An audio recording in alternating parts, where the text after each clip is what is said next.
এক সময়ের কথা, যখন ইউরোপ ছিল অন্ধকারে, তখন স্পেনের বুকে জেগে উঠেছিল জ্ঞানের আলো। আন্দালুস।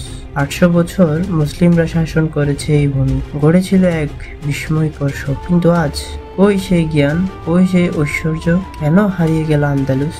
এই গল্প শুধু ইতিহাস নয়, এক শিক্ষা, এক সতর্কবার্তা।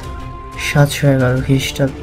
তারিক বিন জিয়াদ, এক সাহসী সেনাপতি, তার বাহিনী নিয়ে অতিক্রম করলেন সমুদ্র, নামলেন স্পেনের উপকূলে, যুদ্ধ করলেন অত্যাচারী রাজা রড্রিগের সঙ্গে এবং জয় করলেন আন্দালুস। তারপর শুরু হলো এক গৌরবময় অধ্যায়, ইসলামী সভ্যতার বিস্তার, জ্ঞান, বিজ্ঞান, শিল্পকলা, সহনশীলতা। কার্ডোবা ছিল বিশ্বের আলো ঝলমলে নগর। হাজার হাজার শিক্ষার্থী, বিজ্ঞান, কবি আর দার্শনিক এখানে মিলিত। ইউরোপ যখন অজ্ঞানতার ঘরে, তখন মুসলিম আন্দালুস ছিল জ্ঞানের বাতিঘর। 70টিরও বেশি পাবলিক লাইব্রেরি, চিকিৎসা বিদ্যায় বিপ্লব, এমনকি ইউরোপের রেনেসাও এর আলো থেকে জন্ম নেয়। কিন্তু সময় সবকিছু বদলায়। মুসলিমদের মধ্যে দেখা যায় বিভক্তি, ক্ষমতার লোভ, রাজনীতির উচ্চাপ, একক খিলাফত ভেঙে যায় ছোট ছোট তাইফা রাজ্যে।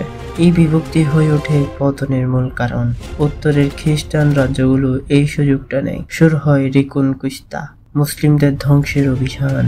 1492 সালে গ্রানাডার রাজপ্রাসাদ থেকে বেরিয়ে গেলেন আবু আবদুল্লাহ, শেষ মুসলিম রাজা। পাহাড়ের এক কোনায় দাঁড়িয়ে পেছনে ফিরে তাকান তিনি, চোখে জল। মা বললেন, তুমি কাঁদছো কেন নারীর মতো? যে রাজ্যে তুমি রক্ষা করতে পারলে না পুরুষের মতন। সেদিনই শেষ হয় আন্দালুস, এক স্বর্ণ যুগের অবসান। মসজিদে আর উচ্চারিত হয় না আজান, জ্ঞান পিপাসু শিক্ষার্থীদের স্থান হয় কারাগারে। হাজার হাজার মুসলিমকে হত্যা করা হয়, অনেককেই জোরপূর্বক ধর্মান্তরিত করা হয়। ঐক্যের অভাব, ধ্বংস হয় ঐতিহাসিক সভ্যতা। আন্দালুস কেবল ইতিহাস নয়, এটি আমাদের আয়না, যে আয়না আমরা দেখতে পাই। ঐক্য না থাকলে পতন অনিবার্য।